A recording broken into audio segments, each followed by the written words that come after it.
Silakan Dedi, siahaan. Oke, selamat malam Kak. Pertanyaan saya sederhana Kak.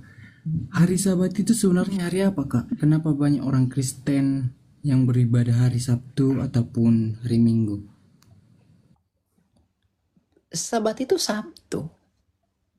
Kita tidak pernah menggeser Sabat itu ke Minggu. Sabat itu ya Sabtu. Tetapi kenapa kita tidak beribadah pada hari Sabtu? Sabat itu diberikan kepada siapa? Mazmur 147 ayat 19 sampai 20. Bangsa Israel. Orang Kristen bukan hanya bangsa Israel.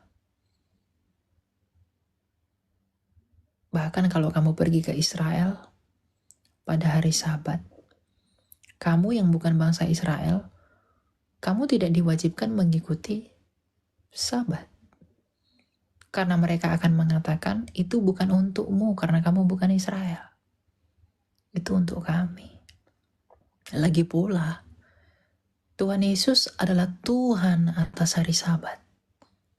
Bahkan, Tuhan Yesus mengizinkan murid-muridnya memetik gandum pada hari Sabat. Apakah dia menyalahkan murid-muridnya? Tidak. Kalau Tuhan Yesus adalah Sabat itu sendiri, maka kita beribadah pada kemenangan Sabat itu. Pada hari Minggu. Kebangkitannya. Begitu. Jadi Sabat memang Sabtu. Dan kita tidak pernah menggeser Sabtu ke Minggu. Tapi Sabat itu bukan untuk kita. Sabat itu buat orang Israel. Bukan untuk kita. Di dalam hukumnya Musa. Taurat itu adalah penuntun. Iman itu telah datang, maka kita sekarang tidak lagi di bawah pengawasan penuntun, kata Galatia 3. Gitu. Jadi kita beribadah pada hari Sabtu atau Minggu. Karena Kristus adalah Tuhan atas hari Sabat, maka kita merayakan kemenangan Sang Sabat itu. Di mana Kristus tidak melarang murid-muridnya memetik gandum pada hari Sabat. Karena dialah Sang Sabat itu. Kita akan sampai kepada kesimpulan Kolose 2 ayat 16 dan 17. Janganlah kamu mau dihakimi mengenai apapun juga. Hari raya, bulan baru, makanan minuman, dan hari Sabat. Karena semuanya itu adalah bayangan. Sedangkan wujudnya adalah Kristus. Bayangan telah berlalu karena wujudnya sudah datang. Maka kita tidak lagi di dalam pengawasan bayangan. Demikian. Jadi Kak, mengenai hari Sabat itu, bagaimana kita yang beribadah hari Minggu menaati titah yang keempat Kak? Sementara kan kebanyakan kita masih bekerja di hari Sabtu. Ingat dan kuduskanlah hari Sabat. Ingat dan kuduskanlah hari Sabat. Tuhan hanya memberi hukum itu. Tetapi yang menafsirkan ingat dan kuduskanlah dan jangan bekerja itu Tuhan atau para rabi.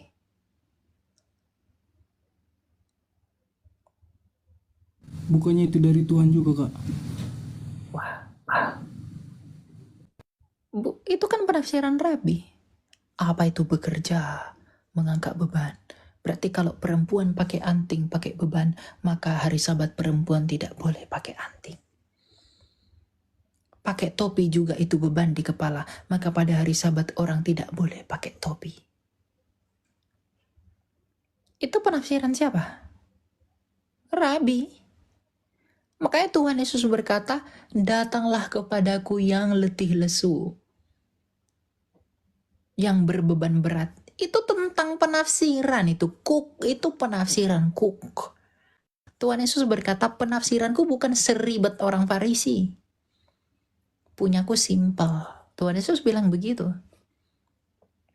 Jangan beginilah, enggak boleh beginilah.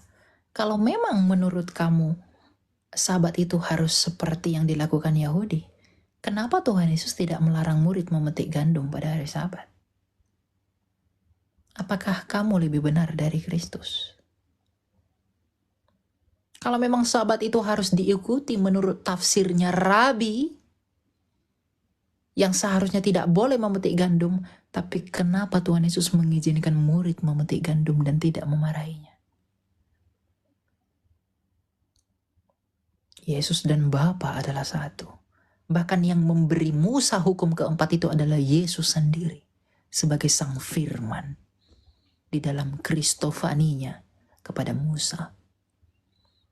Karena dia yang mengutus para nabi.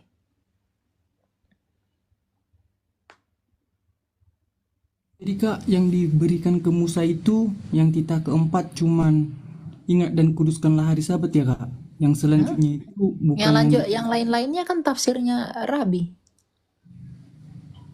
Oke Kak, makasih Kak. Jadi untuk kita yang beribadah hari Minggu, kayak mana cara kita yang baik Kak untuk menghargai hari Sabat? Untuk menguduskan hari Sabat lah, hari Sabtu gitu. Ya tetap lakukan aja seperti biasa. Boleh nggak beribadah pada hari Sabtu? Boleh. Hari Rabu bisa nggak? Boleh. Senin boleh nggak? Boleh. Mau hari apapun kamu ibadah silahkan. Yang penting Kristus ada di dalam kamu. Tetapi hari yang terpenting itu adalah kebangkitan sang Sabat. Hari Minggu. Bagaimana kita menghormati hari Sabtu? Ya kuduskanlah Allah dalam hatimu setiap hari. Jangan hari Sabtu aja. Hatimu yang penting. Amsal 4 ayat 23. Kuduskan Allah setiap hari di dalam hatimu. Bukan hanya di hari Sabat saja. Apalagi hari Minggu. Gitu. Kenapa Kak hari Minggu dikatakan sebagai kebangkitan Sabat Kak? Ya Tuhan Yesus adalah Tuhan atas hari Sabat.